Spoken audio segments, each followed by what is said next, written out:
Hello and welcome to another one of Turnstile Tour's virtual programs. My name is Amanda, and I will be talking today with a very special guest of ours, Ralph Almeida, Brooklyn-based artist, who's going to be talking to us about his work, showing us a demo of some of his tile work, and also giving us a tour of his live-in studio space. So Ralph Almeida, can you hear us? Hi Hello. there. Good morning. Thank you. Good morning. Thank you for joining us today. So, Ralph, we were former coworkers as you were with some of the other members of our staff and our president, Cindy, and also a friend of ours. And you live in Brooklyn, and today you're coming to us from your home studio, right? Yes, in Brooklyn. Ralph, can you tell us just a little bit about your background and where you're from and kind of how you ended up in the work that you do today? So I'm from Connecticut. I was born in Connecticut. I'm of Portuguese and Italian descent. I moved to New York when I was 17 going on 18. I just decided to make the leap. I originally came here to do some print work, some modeling stuff, but somewhere in there it didn't feel creative enough for me, and I ended up back, in the art industry. It all began with a friend that I was working with at the time. Her name was Stacy, and I was working at a place called Hudson Street Papers. And Stacy used to do textile design, as well as she would do party invites and shower invites. So that was kind of her deal. But she brought me up to the studio. I was lucky enough to have an in. I had no formal training with textile design, but she knew that I could draw. And she brought me up to the studio to meet them. And next thing I knew, I was working in the textile industry, dropping off designs on a regular basis. I did work for 2 different design houses also during that time. Now, did you go to art school before this, or were you kind of self-trained, or? So I am basically self-trained. Art was definitely one of my favorite things in high school. And even as I was growing up, people, my aunts and uncles were always like, "Oh my God, look at the way he uses color!" Like in my coloring books and stuff. After pursuing textiles for a little and working with this company, the Design Council, I ended up deciding to go back to FIT so I could learn a little bit more about the technical aspects of textile design. And you spent several years at FIT, is that right? Kind of working and classing and doing all kinds of things. Yeah, and essentially I started in the textile department, which is now surface design, they call it, and then ended up in the fine arts. And essentially, because I was always working 40 hours a week, I basically just took a class every year throughout the 90s. I was learning something, a little different throughout the years. And you work in so many different mediums. I mean, even just looking at the paintings and the tile work behind you, there's just so many different inspirations and directions that your work goes. You mentioned also kind of starting in textile work. So would you consider yourself kind of a textile designer first and foremost who moved into other things, or did this kind of all happen simultaneously? It is kind of a simultaneous thing. I started in textiles. I definitely had an affinity for pattern and design. As you can see, I'm constantly doing one or the other. It's either tiles or paintings, and then they came together after doing my textiles. I did foray into painting, which then I realized I could take that medium of textiles and transfer it to painting as well. So they all kind of come together now, intrinsically, like all the things. Like one minute I could be working on a tile, one minute I could be doing a watercolor, which I'll be showing you during the tour. And then I may be like, oh my God, I want to see this tile idea on a painting. So then I'll transfer it. Next thing I know, I'm off and running on working on a painting. Well, let's take a look at some of the tile designs that you've done that have kind of led to some of these more of the things that you're doing now. If Andrew, if you wouldn't mind just bringing up the slides for us. Let's see. It's coming up. Here we go. Can you tell us about this?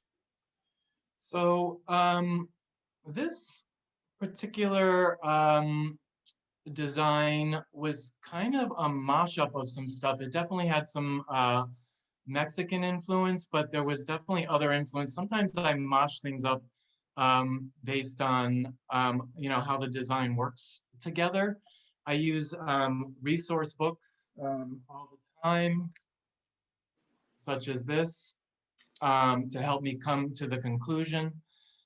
In this particular case, I was assigned a stripe, basically, was the project. So if you imagine this in a continuum, it would have been a stripe if it was in repeat. And is this and what do you use to create this? Is this kind of like a print? Is this a print, like a cutting that's printed, or? So this particular paper too, which I had never used till textile design class, is called waxed masa. And the inks I used were a liquid, basically a liquid watercolor. They come like little bottles. And I was able, they have incredibly bright colors. The light fastness is not so great on them. Obviously, they're meant to be, specifically for the design work. You drop your designs off and then they would sell. So they're not something that's normally hung on a wall and exposed to light. But those were the processes. I had, of course, a plethora of colors, which I loved. But this, I also used, let's see, some different markers to create the outline also on that. So it's a combination. You could say it's mixed media, actually. Okay, so we'll take a look at the next slide. And kind of what I like, again, about your textile work, just to kind of start with, is that there are so many different styles that you kind of combined in a way, but that still makes it seem very distinctly your own. So what are we looking at here? This was a poppies, an all over flower pattern.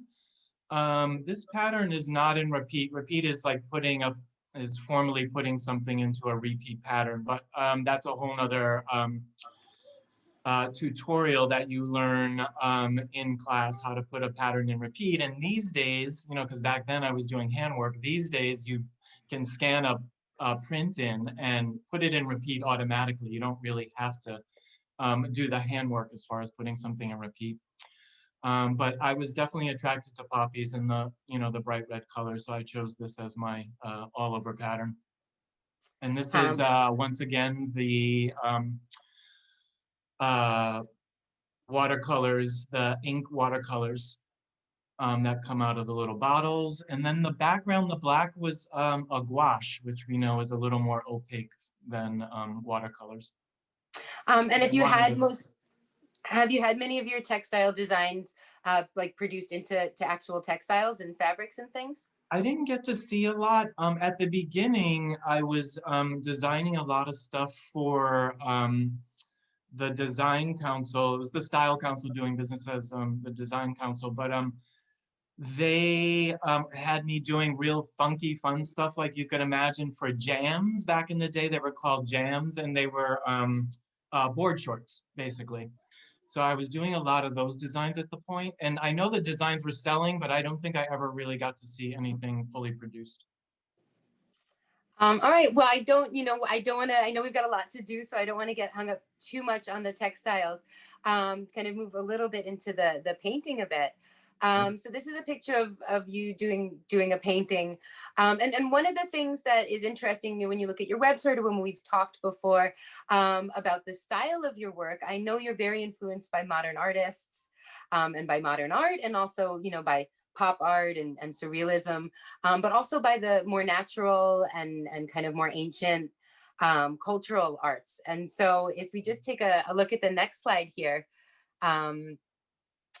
we start to see this kind of like a combination, it seems, of you've got this kind of surrealist, abstract kind of thing happening, but also a more folky kind of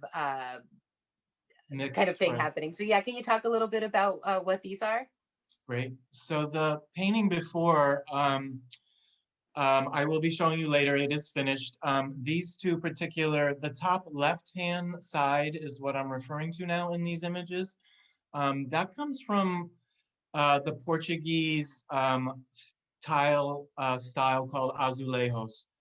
Once again, I said, oh, I would really love to see this tile idea on canvas. So I ended up deciding to do it on canvas. As you see, it's blue and whites, and I added some more color to it, not traditionally in an azulejos, those bright colors, but I thought when you're interpreting something, of course, you know, you always want to try to do something a little different with it. The next piece over on the top right is from an exhibit that I saw at MoMA. It was of the Dadaists, and I was inspired by some work there. And then You know, I came I home. worked at the MoMA when that exhibit was on, Did you? actually. Yeah, so I spent a lot of time in the Dada exhibit. I went twice actually to that exhibit, but I remember absolutely loving it. And sometimes I'll sketch while I'm in an exhibit. And nowadays, of course, you can take photos, so you can do that and go home and then look at things and then get down your ideas. But many times I can do little what we call thumbnail sketches in the industry while I'm in front of something, even if it's just like a basic idea. And then the next piece over with the roosters, that's the rooster of Barcelo. It's once again a Portuguese idea. It's based on a Portuguese legend about a man who was accused of a crime that he didn't commit. You see these Portuguese roosters all over Portugal when you go. You'll see them on plates and other forms of ceramics. Hold on. This is what they look like in person. A lot of people have had these. I've had friends that be like, I grew up with one of those in my home, and they're not even Portuguese. The rest of the story goes that on the day before he was to be executed, the man who was accused of the wrong crime in Barcelos, he goes to the judge and says, I'm innocent, I'm innocent. And the judge was actually having dinner, and he says, if you can make this cock crow on the table that they were about to eat, it's like, if you can make this cock crow, then you are innocent. So sure enough, the cock, crows, and then it became to be understood as a symbol of good luck, integrity, and honesty for that piece. What I like about these two is that it has kind of a tile-like quality, the way that you've kind of assembled the pieces, but these are actually paintings on canvas, right? Exactly. They're called G-clay prints. It's a high quality digital print. They're only about 4x5 the size. And you can actually see the painting in the background also, which is probably by 16 by 20. You can see it in the background, which you'll see a little better when we do our tour. But I do lots of these little prints like this also. So just take you down to the next slide. Take a look at some of the other paintings that we've got on here. So what is this? I really like this one. So, this falls into my notion of, pop surrealism, which is what I, call my work. But it's kind of changed a little also. I would say it's become a lot more decorative too over the years. But there was a Chagall exhibit at the Jewish Museum in New York, and I went to go see the exhibit. And after I left, I went into the park and I created this piece called Central Park Chagall. It is now sold, that piece, but it's somewhat similar. But I had loved that a lot of times when a piece sells for me, I end up recreating maybe something similar because I'm like, oh my God, my babies are going. So like I still want that something about it, around me. So maybe I'll recreate it. Maybe I will do a tile or a watercolor. But this is a painting. When I moved to California, back to California, I should say, in 2009, I had a brief, I've lived there collectively for about 5 years. I decided I would recreate that piece. So I call this California Chagall. What it represents for me, some people think it's kind of disturbing their art pieces, But for me, it's more about a state of mind, and that's kind of like a Zen state of mind, and that's what, California, that's kind of what happens for me. It's a different lifestyle, definitely, than New York, if you've ever been there. But this is very momentous of a California experience for me loving my environments. Okay, let's take a look at the next one, because I want to get to talk a little bit about your glasswork as well. So is this part of the totemic series that you had started? This is part of the totemic series. My original totemics were on a scroll canvas that rolled up, because I was like, how am I going to transport a 13-foot long totem? I can't stretch it. What would that be like? I could have did it in multiple pieces, but I was like, oh, I should just do like a scroll and I can roll it up, which you will be seeing some of my recent incarnations of totems. These were on canvas, they were on stretchers, and they were smaller pieces. There were actually only 2 pieces. I put it in a layout form just to sort of give it a, because when you're doing IG posts and stuff, I kind of like the format of it. So that's where this comes about. Totemics, as we know, were very ceremonial. It depends which culture, it's coming from. Many cultures have used them, but they're very ceremonial and had spiritual significance. So for me, my totems are a homage to this, the spiritual connection that I have to nature. And also, sort of a, request for a higher consciousness or a higher state of mind also, when you think of these tall pieces. You got a couple more of those. Go ahead. I was gonna say, those pieces are actually, I have a little gallery in California that has some of my work right now in San Pedro. But those pieces she actually has. And this is, also a triptych, but not kind of so much totemic in the same way. So where is this piece, and what's going on here? So this piece I think you have a larger version of it also. I'm not sure if you're going to show it. Utopia, it's called. This, of course, stemmed out of, I'm very into sort of altered states in a sense. It's like, where can I be that's not this place?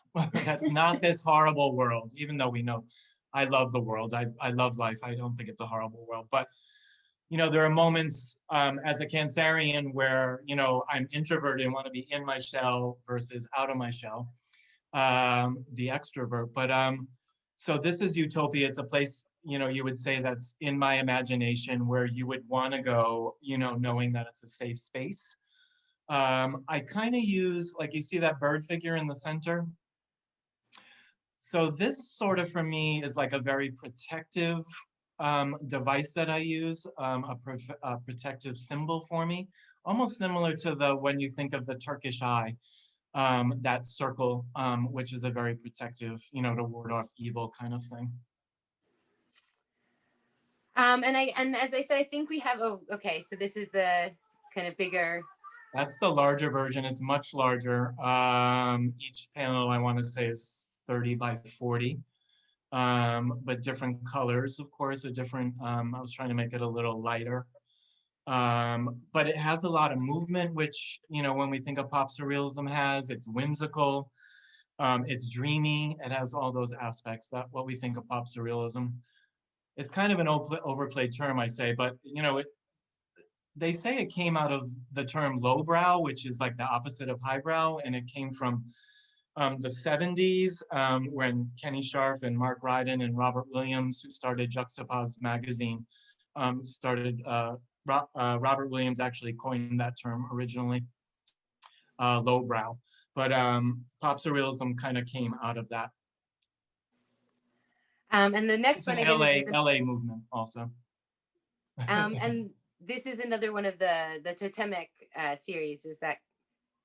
Yes. And is this out in the same gallery in California? So yes, that was actually, I sold 2 of those pieces at the gallery in San Pedro, California. She still has one of them. I believe it's the one on the far left. An architect who was building an office in San Pedro, or I should say renovating an office for himself. came into the studio, the art show that I was doing, and liked these pieces, and he adopted them also. But these are like 13 feet long and about 2.5, 3 feet across. You can see I used some wood sticks that I got out of Prospect Park in the top there to hang them. And then I used some string also to give it a little. Once again, as I said, they roll up very easily, tuck right under your arm and out. Now I know you said you spent a lot of time in California, but I know one of the things that you did do while you were out in California is kind of do a shift to some glass work. So I'd like to kind of talk a little bit about the work that you did with some of the glass fusing. We do have some more pictures of paintings here, but I don't want to run too low on That's from too the short on diptych time. series. I'll just say those are all from like a diptych series that I do. That last. The last you'll slide. Okay. you'll be able to see all of those. Well, actually, not the ones on the left, the Perseus ones, but you'll be able to see the others when I do the tour. So there should be some. Here's a picture of you. This is you in Portugal, is that right? This is me in Portugal. We stayed at this amazing, like, 16th century convent that had been turned into a bed and breakfast. There was blue and white tiles everywhere. I'm sorry, it was turned into an Airbnb. In addition to people lived in the space also. It was all walled in, of course, having been a convent formerly. But it was just an incredible space. I would recommend anyone to stay there. It was in a neighborhood called the Barrio Alto in Portugal. Well, this is your tile work. I want to just quickly kind of speed forward to the glass work. There's some yellow slides with some glass fusing, and then we'll come back and talk just a couple slides ahead, just come back and talk about the tiles before we take the tour, because that way we can go right into the tile demo from there. Oops, quickly going through these slides. Oh, there we go. Okay, so if you want to tell us just a little bit about your glass fusing work and stained glass. Fantastic. I wish I could do more of this if I had the studio. This is called Fuse Glass. I took it at in Venice, California. I was living in Santa Monica at the time, but there's a place called Lighthouse Stained Glass. I don't think it's in Venice California anymore. They do have one in what is Hollywood that has been there. I think that's maybe the only one they have right now. But fuse glass I found very accessible as opposed to stained glass, which I've done also. But it's essentially cutting glass, grinding it a little, placing it on other sheets of glass, and you're layering it, and then it just gets baked in an oven, and then you get this process when it comes out. As I said, I found it very accessible. One of my favorites. And this particular tile is part of a much larger kind of functional piece. So Can it you give a slide of the whole space if you want to just flip forward just a little bit. I did 12 of them. I did 12 of those tiles, and then someone ended up buying them who was renovating their home in Watts, California. She wanted it to be, you know, somewhat indicative of the Watts Towers, which is this ecologically sound sculptural structure in Watts, California. Some people may know it. It was created by an Italian immigrant, Sam Rodia. It took about 30 years for him to finish. It consists of about 17 interconnected towers. It's very Gaudi style, even in the sense that it's very ecologically sound. It's made of glass and cement and pottery and shells and tons of found objects. So being that the house was in Watts, this woman had decided she thought this mosaic idea would be a great way to sort of, you know, play upon the Watts Towers. Before we hit, you know what? Let's go through the rest of your projects, and then we'll turn back to tiles before we do that. So yeah, Andrew, if you want to just flip us back to that Moo-Maid.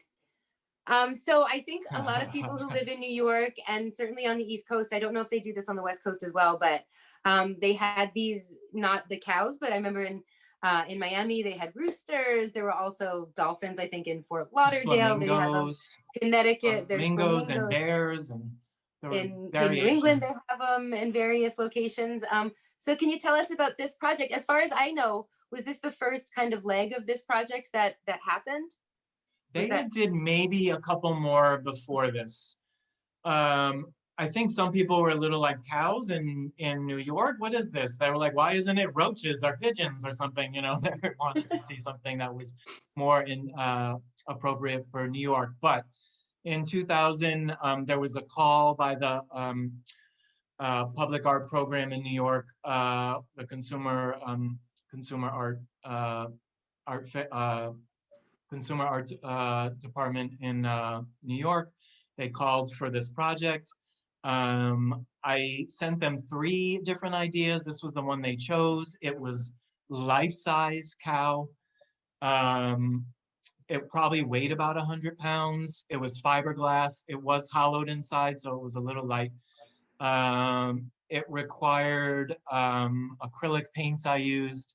I put a flower lay on it, and then also the pink wigs were a compilation of 2 wigs that I put on it. I did this in my home. That you could either go to a studio to create it, or you could have it dropped off, and I had it dropped off because I had plenty of space at that time. What else can I tell you about it? It was and this placed. is the magnet version, right? This is the magnet version. I really wanted it to be, because I literally finished it a few weeks before the Mermaids Parade at Coney Island. So I was like, oh, this would be great if it was out there. They ended up putting it on 41st and Broadway, which was great. It was more local for people to see, which I thought was great.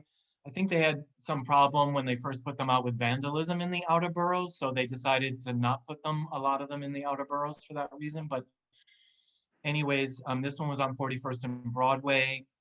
I'm having a hard time remembering how long it was up for, but I did have to, once it was taken down, they brought it to a warehouse where I had to go and essentially redo the whole thing because it was pretty damaged after being out in the weather and the rain and stuff for a long time. Well, that's one of my favorite of the kind of big if I could just projects. say also, the Cow Parade brand was of its own. All the other people who did flamingos and bears, those were all separate companies. They had nothing to do with Cow Parade. And the Cow Parade, I believe, still continues across the US also, even after the New York one. Interesting. I did not know that. Well, we do have some pictures of some of your other works, but I want to make sure, like this one, I want to make sure that we have time to get into the tiles, into the demos.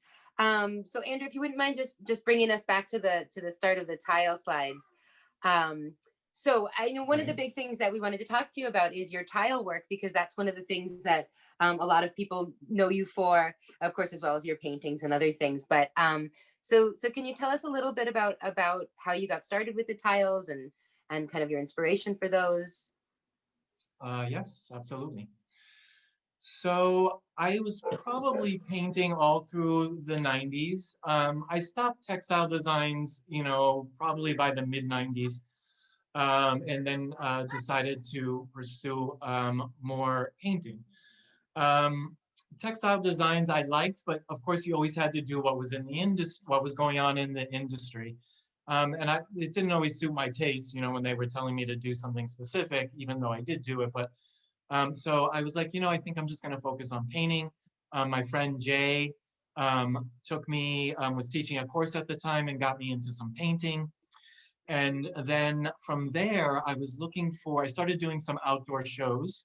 So from there, I was looking for something that was going to be accessible, for people to buy, because they were going to come and look at paintings and I was going to say, oh yeah, that's $400. And they were like, you're on a sidewalk right now and you want me to drop $400. And they may not have been comfortable with that. So I decided, of course, that I would, find something that was going to be accessible for people to walk away. It was $40, it was $30, whatever that was going to be. So tiles were the thing that I came up with.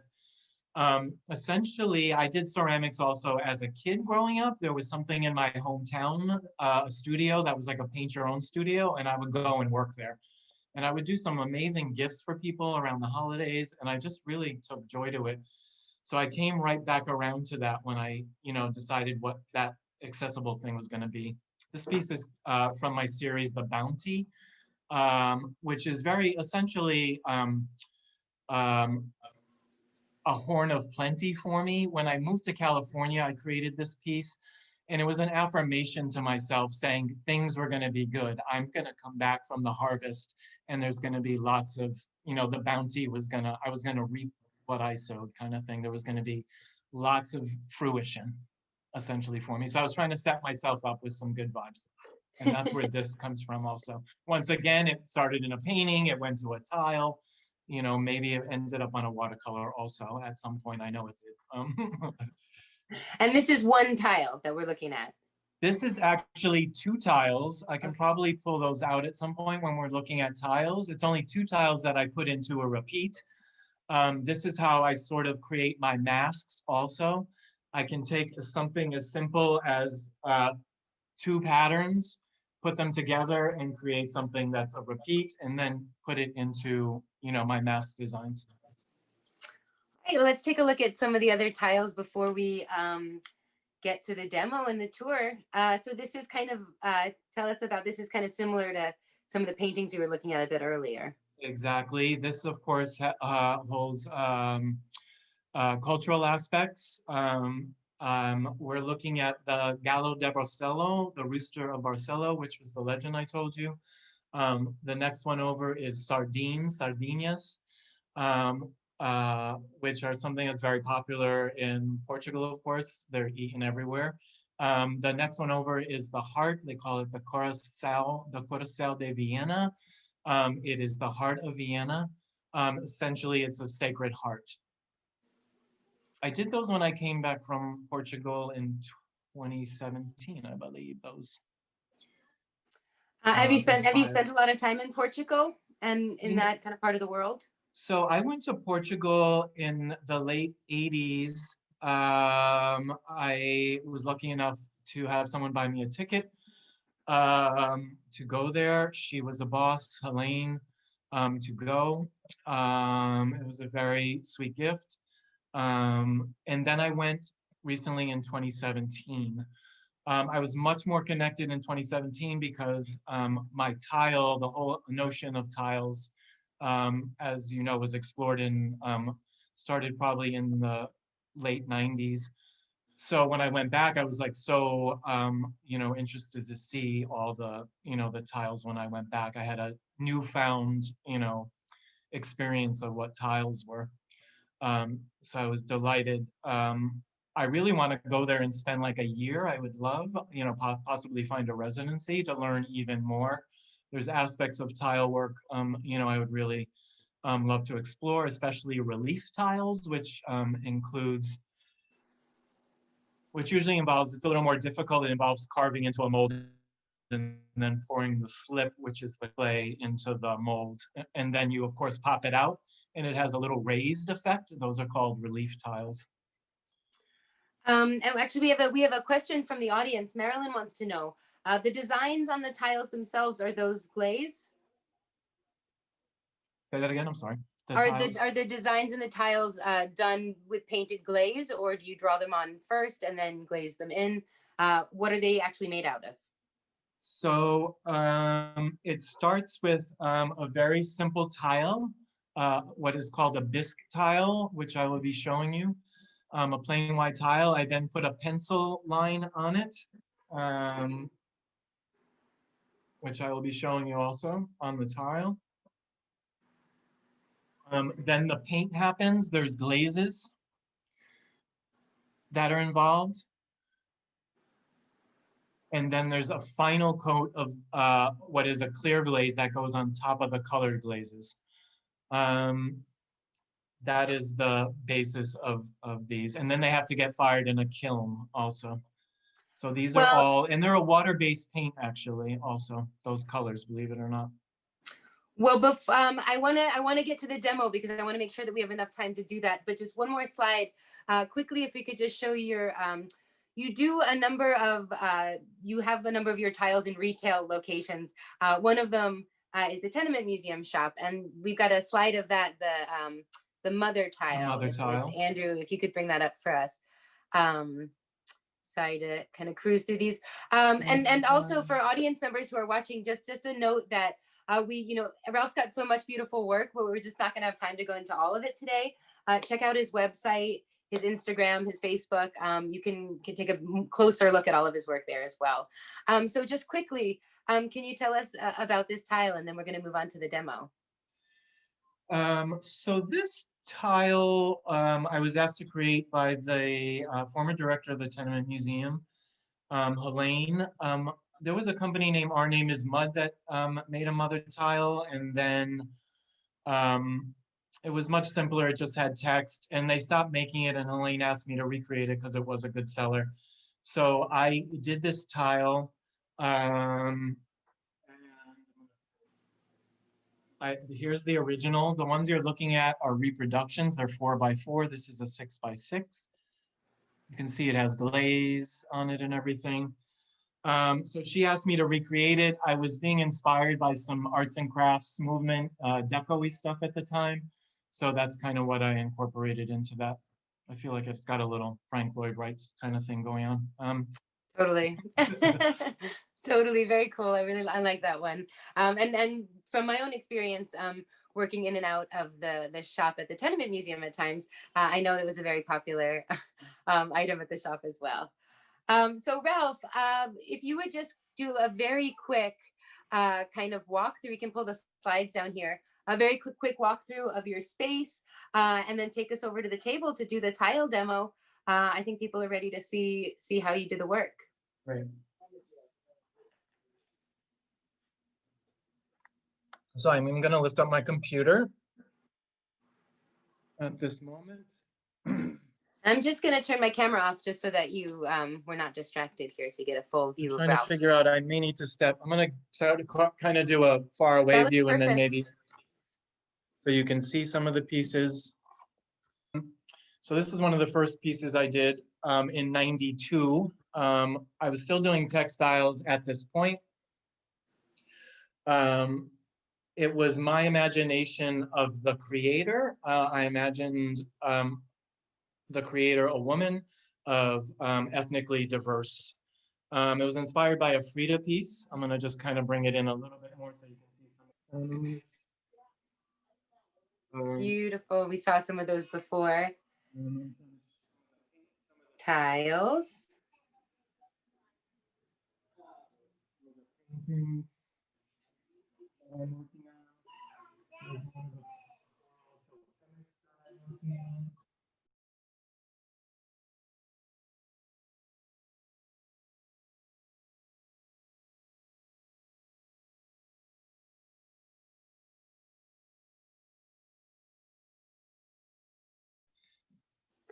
This is an upcycled series that I've been working on. Can you hear me now? That's perfect, yeah. So this is an upcycling series that I did, created on recycled cardboards. Oh, very cool. So those are like packaging pieces and things. Yes, exactly. It still has some work to do on that piece. Oops. I'm going to over here. This is called the clay cage. I was inspired by Paul Klee at the time, this piece. I love all of the little hints of the different modern artists and different like modern art movements that you see kind of intertwined throughout your pieces. Thank you. One more. I'll just show you quickly these little tile backsplashes that I do. These are tile backsplashes. I frame them.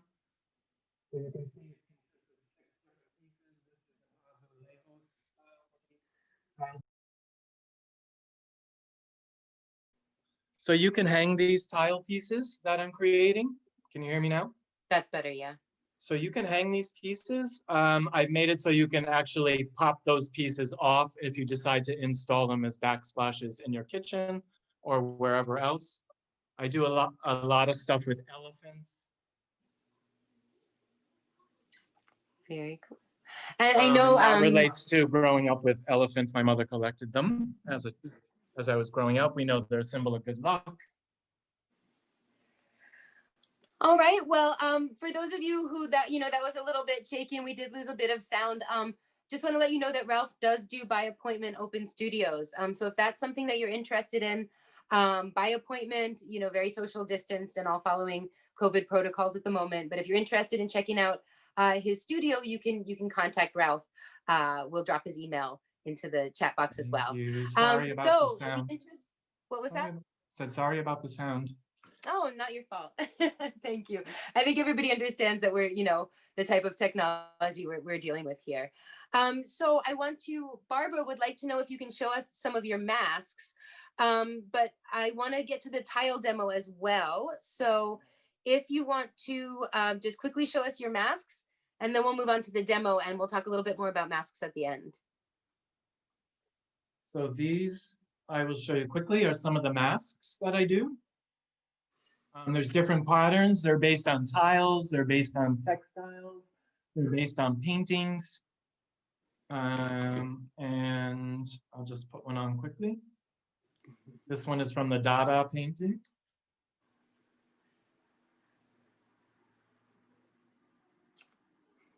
This would be them. You can see the painting, and you can see the painting in the background. Beautiful. And also for those of you who don't know, I'm not sure where or if it was mentioned before, but we are going to do a brief 3-question trivia at the end of the program where we will talk, ask you just a couple questions about things we may have mentioned in the program or in previous programs, and Ralph's going to be doing a mask giveaway with that. So Ralph, if you can take us to the tile demo, that would be great. Right. I'm gonna turn. And also I wanted to touch base talk a little bit about the Litchfield Villa project that you've been working on. And is that what you're going to be demoing for us today? Yes, they have in the rotunda, the receptionist area, they have some tiles there that I had read were still some of the original existing encaustic tiles, which were originally made from red clays and different color clays. As opposed to using paints for glaze, they would mix color in with the clays in order to create the tiles. So Ralph, just go ahead and, as I mentioned, Litchfield Villa, this is in Prospect Park, but if you can tell us a little bit about it as this served as the inspiration for your tiles before you get started or as you're working, that would be great. Fantastic. So the villa, it was built in 1854 in the Italianate style. These tiles that I'm referencing, though, are of a Gothic revival. This is what was going on in the mid to late 19th century. It took about 3 years to create the whole villa. Edwin Clark Litchfield was a real estate and railroad developer. It predates the park by about 10 years, this villa. The park was created about 10 years after. And where is it located in the park? It's Prospect Park West is where it's located. It feels a little separate from the park, but it is included within the park.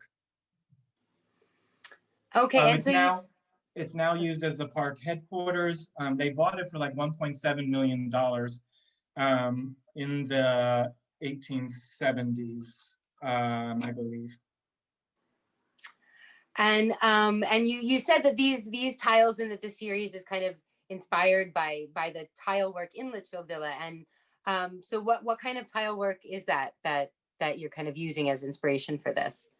Do you have the image of the tiles at all? I can't tell if it's on the screen. Yeah, let's we can quickly pull up the slideshow again and show you exactly. I didn't know if we had that. You know, Ralph, let's pull it up at the end so that we don't interrupt the demo. I'm gonna keep going. Why don't you go ahead and get started with the tiles, and then we can pull up the thing at the end. Fantastic. So I've gone ahead and started doing a little bit of work to these tiles. You would typically start with a plain tile like this. You would then do a sketch on it. like this. And that's with pencil. This is with pencil. You want to use a number 2. Basically, what the good thing is this all burns off in the kiln, so it doesn't matter what mistakes you make with the pencil, with the graphite. All right. And then I may do something like this afterwards. I do that with these lovely little bottles. And I will show you some of that too, but I just kind of have some things in place already. I may try a technique like this also, which is called masking. Anyone who's an art student knows what this is. And then there was this other piece. As I said, these are all based on these encaustic tiles that are in the Litchfield Villa. Original tiles. And so then once you've sketched them out, what do you do next? Then you paint them or you glaze them? So I would paint them first. I would probably, with this one actually, I'm very tense. Sometimes I paint them, sometimes I like to do this thing with water, which I will show you, and a spritzer bottle. I'm gonna wet the tile a little. You just gotta bring it down just a little bit. There we go. I'm gonna wet the tile, but as I wet it, I don't know if you can see, it's starting to bleed a little on the tile. Yep. So I like this look. It's kind of a distressed, gives it a distressed kind of look. And sometimes it's all that I need to do to make the tile look good. I may not even have to paint it, but it also helps fill in what is gonna be the background a little. So I would probably leave it alone at this point and let that one dry. Now what, this is over the pencil lines though, right? What is the material that's over the pencil lines on that one? So this is the Stroke and Coat paint. It's a watercolor based paint that we use. As I said, I will put it normally in the bottles to use. I'm going to do a quick, just so you can see. Can you see the? Yeah, that's perfect. Great. So I would do something like this. My hand's a little shaky because I'm nervous. And this, I just discovered the Lazy Susan idea has really worked well for me. I was watching some tile demos on IG and I was like, oh yeah, why didn't I ever think of that? Yeah, that seems like it So I lends went and itself bought one. perfectly. You see, it's incredibly helpful. You don't end up putting your hand in it while you're trying to work on it, and you can move it in any direction, like so. And this is the time where you sort of can fix your lines a little even also. I don't have to follow that pencil line. I may, as I'm doing that, go, oh, that's a little too big. Let me reel it in a little. So then we just continue with the line like that as we go around. As I said, sometimes this could take up to 10 minutes because you do want to let it dry without getting your hand in it and everything. And sometimes technically I probably should have did this inside area first, but it's not a big deal. So that gives you an idea how I do those. And I may do that same sort of idea with the distressed water, distressing the tile with the water. Those kind of remind me of the like 80s puff paints, like that It looks, would, like, it does look with. that way. What it does also is it gives it a little bit of texture after it's been glazed and fired. You can actually kind of feel those lines. Typically, you want to put 2 to 3 coats of this paint on your tile. In this case, So I don't have. Will you go over the individual lines 2 or 3 times then? Not in this case, because I'm using this, it's thick enough. That line is probably thick enough. But when I actually use a brush, I would probably have to, when I'm doing brush stuff, which I can do right now, I'll fill it in a little so you can see. When I'm doing some brush work, I would normally wait for that line to dry, but I'm gonna go ahead and fill it in a little so you can see. So if I want to, I can put only 1 coat of this and it'll be more of a wash versus something solid and opaque.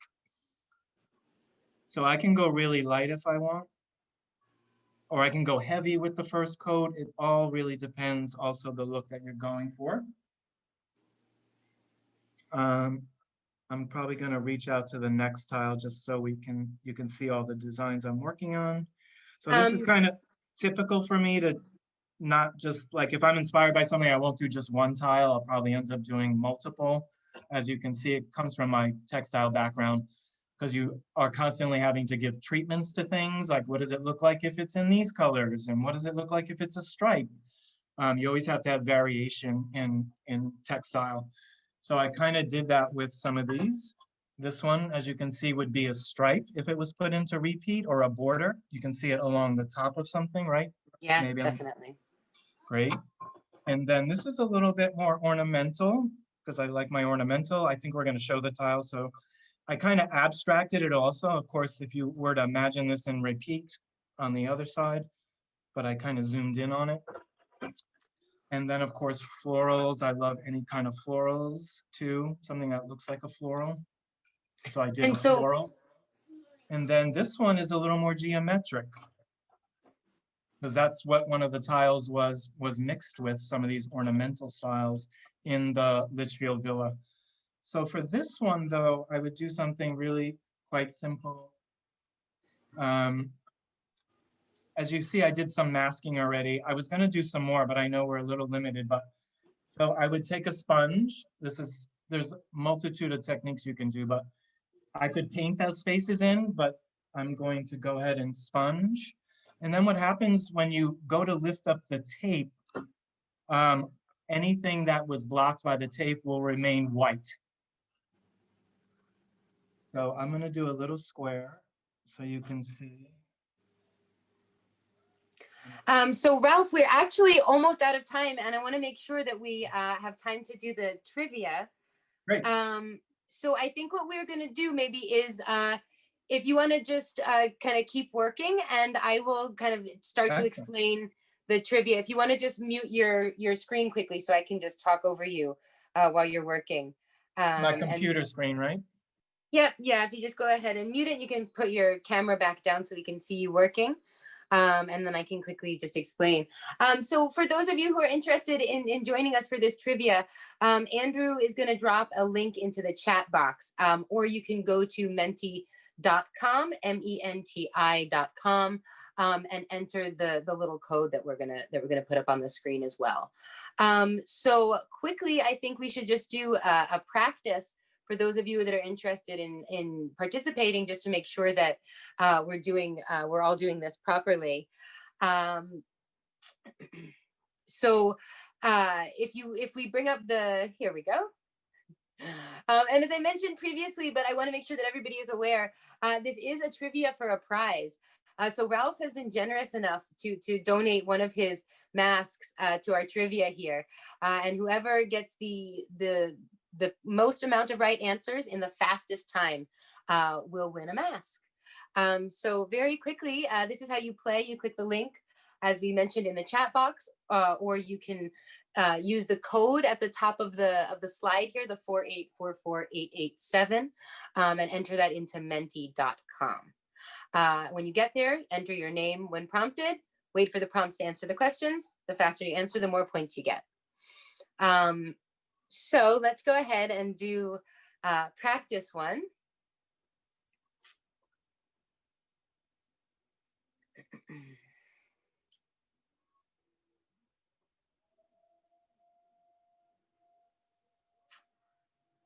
How excited are you to play trivia? Let's see. Uh-oh. I'm not sure if anybody participated. Let's see. Or maybe, oh no, it just takes a couple minutes to come up. Time's up. Oh, there we go. Okay, so very excited, extremely excited, incredibly excited. That's what I like to hear. Lots of enthusiasm. So it's going to be exactly like that. And again, for those of you that didn't do the practice, if you want to do the actual trivia, they're multiple choice. You can certainly guess at it. Follow the link in the chat box, or just go ahead to menti.com and follow the instructions once you get there. So if everybody's ready, I think we're going to go ahead and start the trivia. So please enter your email address first.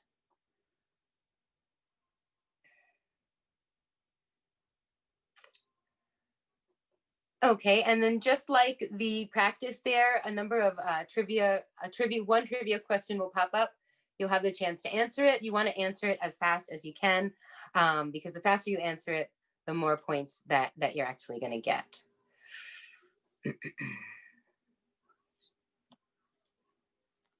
So let's see if that's working. And also, as Cindy mentioned in the chat box here, if you're watching on a computer, you can make the Ralph's screen a little bit bigger if you're not that interested in participating in the trivia. So can we start the trivia? Let's see. Alrighty, what street does Litchfield Villa face? Ralph did mention what street it was on just a few moments ago.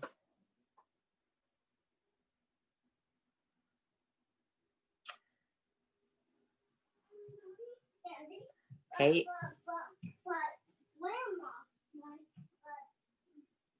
All right, so we've got Flatbush Avenue, Eastern Parkway, Prospect Park Southwest, and Prospect Park West. Also, if you use your phone, it sometimes is a little bit easier to use your phone when working with Menti. Okay, great. So we got 5 right answers there. Well done, everybody. Moving on to the next question.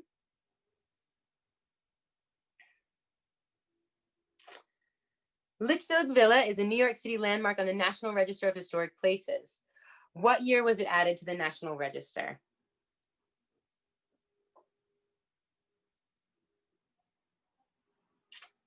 Okay, so getting ready to answer.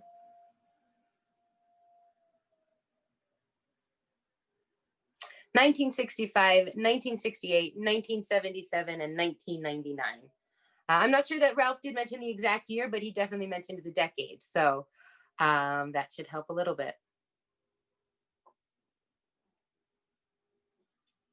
Right, just 12 more seconds left to answer. And remember, the faster you answer, the better chance you have at coming out on top. Okay, so we had 3 people with the correct answer there. It was 1977. So just one more question to go. Well done, 1977ers. Okay, so Prospect Park has beautiful examples of tile work, and we actually wanted to bring up a slide of that inspiration before, but here's a picture of it just the same. Which type of tile work is not found in the park? Now, this is one that you may have had to watch some of our previous programs to know for sure, but educated guesses are always welcome if you don't know the exact answer. So, which type of tile work is not found in the park?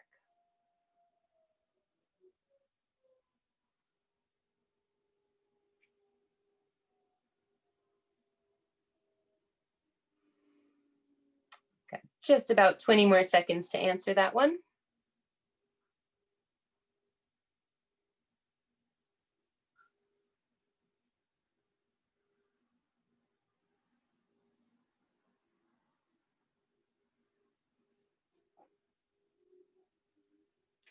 Okay. So we had 2. It's actually mosaic, which may surprise some of you because that's a fairly popular style of tiles that we do see in lots of different places. But yep, so mosaic is going to be the one tile style not found in the park. We've got Gustavino tiles, Beton Cone tiles, I apologize for my pronunciation, and caustic tiles, which Ralph had mentioned were a big part of his inspiration for that. So well done, everybody, and thank you for participating. Those of you who did participate, let's see who the winner is. Okay, so Cake. Let's see. Oh no, Cake appears to be the winner with 2,734 points. Hooray! So if you are Cake, please email us at at info@turnstyletours.com. Or as I think Cindy just dropped in the, Andrew just dropped into the chat there, that we will follow up with you and tell you how to get your mask to you. So thank you very much. Well done, everybody. So we can go ahead and take the slides down again. So here we are again with Ralph telling us a little bit about his process. But I think unfortunately it is going to be time to wrap it up. Are there any last questions for Ralph before we get going? And Ralph, can you unmute yourself?